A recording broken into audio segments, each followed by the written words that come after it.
1776 to 1976 Bicentennial Quarter, full YouTube script. What if the quarter sitting in your drawer right now could be worth $19,200? That isn't a made-up number. A professionally graded 1976 Sevis Silver Bicentennial Quarter in MS69 actually realized $19,200 at a heritage auction sale. And here's the twist. Most 1776 to 1976 quarters are nowhere near that amount. The real story is about condition, composition, mint mark, varieties, errors, and just how perfectly a coin survived for half a century. So, before you spend that old bicentennial quarter, look at it carefully, because one tiny detail could completely change its collector value. The 1776 to 1976 bicentennial quarter is unlike almost any other Washington quarter in American history.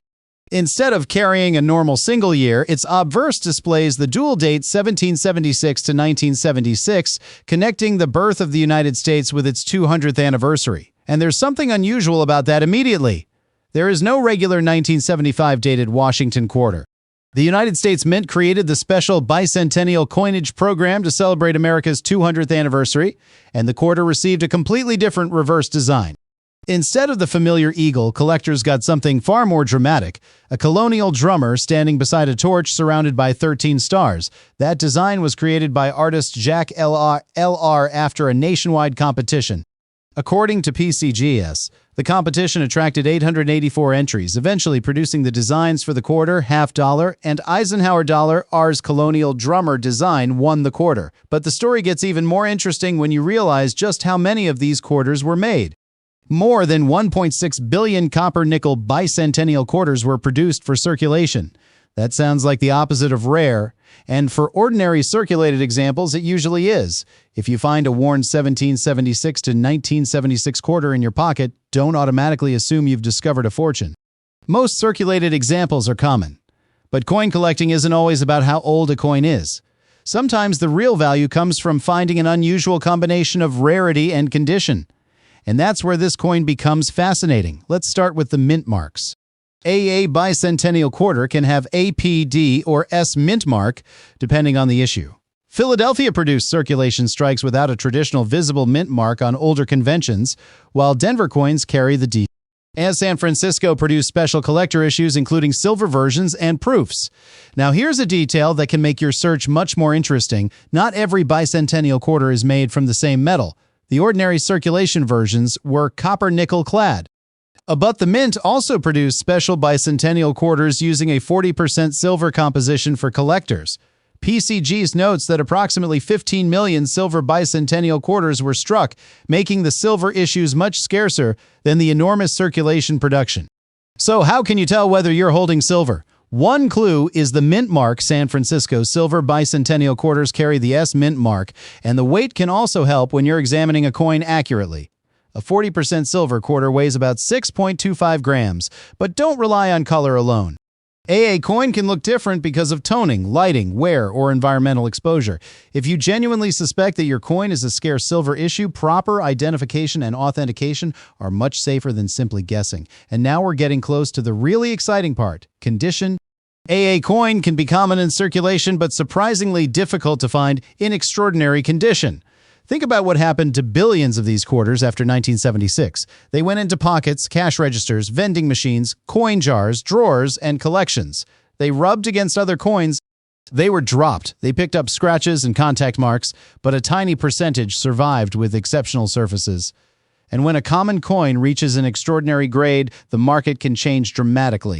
One 1976D clad bicentennial quarter graded MS68 by PCGS sold for $5,170 at Legend Rare Coin Auctions in January 2018. That's an incredible result for a coin from a massive production run, but the grade explains why the piece attracted collectors. So imagine finding a 1976D quarter that looks almost untouched. Don't celebrate just yet. It still needs to be examined carefully. Tiny marks can matter. Luster matters. Strike quality matters. Eye appeal matters. And professional grading can make an enormous difference when dealing with coins at the highest levels. Another impressive example came in 2023, when a 1776 to 1976 clad bicentennial quarter graded MS67 Plus sold for $1,821.25 at auction. APCGs described it as tied for the finest graded at that time, despite the huge number of quarters originally produced. That's the lesson. The coin doesn't have to be rare in the traditional sense. Sometimes the rare thing is the condition. Now, let's talk about silver. AA high-grade 1976 silver Bicentennial Quarter can become a completely different collecting proposition. These coins were specifically produced for collectors, and the finest survivors can attract serious attention. In fact, a PCGS-graded MS69 1976 silver Bicentennial Quarter realized $19,200 at Heritage auctions in 2019. Heritage's records also show an earlier $5,888 ride result for an MS69 example in 2007. That means an exceptional example could potentially be worth thousands, or in extraordinary documented cases, much more than an ordinary quarter. But there is a very important distinction. A regular 1976 silver quarter is not automatically worth $19,200. That auction result belongs to a specific professionally graded coin in an exceptional condition. Your coin's value could be dramatically lower depending on grade, surfaces, variety, authenticity, and market demand. And that's why collectors pay attention to certification. And now, suppose your quarter isn't silver. Don't put it away yet. Errors can create another opportunity. During the striking process, coins can sometimes experience unusual mechanical problems. A blank planchet might not be positioned correctly. A coin can be struck away from the center. AA planchet can be clipped. A die can create unusual doubling. And in particularly dramatic cases, a coin can receive multiple strikes. These are not simply scratches or damage that happened after the coin left the mint. A genuine mint error occurred during production. And that difference is extremely important. One of the most spectacular Bicentennial Quarter-related examples is a 1976 S-clad proof that was reportedly struck 5 times. APCGS's auction record shows that this extraordinary error, graded Proof 67 by NGC, sold for $6,038 in the November 2010 Baltimore auction. The strikes were dramatically misaligned with multiple impressions visible across the coin. And now, that is the kind of coin that makes collectors stop and look twice. But here's another warning. Not every strange-looking coin is a valuable mint error. A coin can be damaged after leaving the mint. It can be scratched, bent, squeezed, chemically altered, or exposed to harsh conditions. Those problems may look dramatic, but they aren't necessarily collectible mint errors. That's why authentication becomes so important when a potentially valuable error is involved. Let's imagine you discover a quarter with a huge section missing from the edge.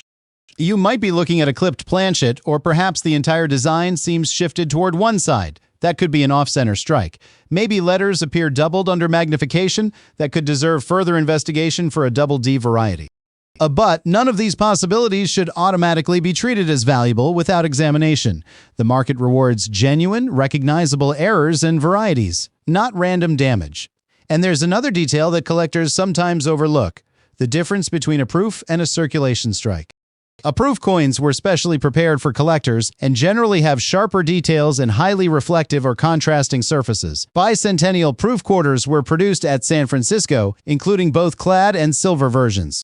One recent Heritage auction record shows a 1976 silver Bicentennial Quarter graded PR70 Deep Cameo selling for $104 in May 2026. Notice how different that is from the $19,211 EBS69 example, same basic year, same bicentennial theme, same denomination. But different issue, condition, and market circumstances. That's exactly why you should never judge a coin's value from one headline number. The details matter. Now take a look at your own quarter. Start with the date. You should see 1776 to 1976, then check the mint mark. Look for P, D, or S where applicable. Next, examine the surface under good lighting. Don't clean it. That's extremely important. Cleaning can remove original surfaces and potentially reduce collector appeal. Instead, handle the coin carefully by its edges and examine it without altering it. Then check the weight if you have an accurate digital scale. If you suspect silver, compare the coin's specifications with reliable numismatic references. And if you believe you've discovered a dramatic error, don't rush to list it online for an enormous price based on a guess. Get the coin evaluated. Authentication can determine whether you're looking at an ordinary damaged coin or something genuinely unusual. And here's perhaps the most surprising thing about the entire Bicentennial series. The United States Mint didn't simply produce these coins as souvenirs. They became part of an enormous national celebration. The designs were created specifically for America's 200th anniversary, and the quarter's colonial drummer became one of the most recognizable symbols of that celebration. Millions of Americans encountered these coins in everyday transactions. Children saved them, families put them into jars, collectors purchased special sets, and 50 years later, many of those same coins are still sitting quietly in homes across the country. Some are ordinary, some are silver, some are high-grade survivors. A and a tiny number contain unusual errors that make them dramatically more interesting. That is what makes searching for them so addictive. You're not looking at just another quarter, you're looking at a physical reminder of America's bicentennial. And somewhere among the billions produced, a handful of extraordinary examples managed to escape the ordinary fate of pocket change. So could your 1776 to 1976 quarter be worth thousands? It could, but only if its specific combination of composition, mint mark, grade, rarity, error status, eye appeal, and authentication supports that kind of market value. Could a spectacular example potentially reach 5 figures in rare documented cases? Yes. The $19,200 auction result proves that exceptional examples can command serious prices. But that result should never be applied automatically to every bicentennial quarter. And that's the most important lesson. Don't look for a magical date. Look for the details. Look for the unusual. Look for the coin that doesn't behave like the millions around it, because sometimes the difference between a normal quarter and a remarkable collectible isn't obvious from 5 feet away. It's hidden in the mint mark. It's hidden in the metal. It's hidden in the gray. It's hidden in a tiny production error, and sometimes it's hidden in plain sight. So before you spend that old 1776 to 1976 bicentennial quarter, take another look. Check the date, check the mint mark, check the composition, check the condition. Look for genuine mint errors. And if something seems unusual, have it professionally evaluated before making any assumptions about its value. Now I want to hear from you. Do you have a 1776 to 1976 bicentennial quarter in your collection? Is yours a P, D, or S? Have you ever found one with an unusual error, a silver composition, or an exceptionally clean surface? Tell me what you found in the comments. And if you enjoyed this deep dive into one of America's most recognizable modern coins, make sure to like the video, subscribe to the channel, and turn on notifications for more rare coin discoveries, valuable varieties, fascinating mint errors, and hidden pieces of American numismatic history. Because the next unusual coin you discover might not look valuable at first, and that's exactly why you should never stop looking.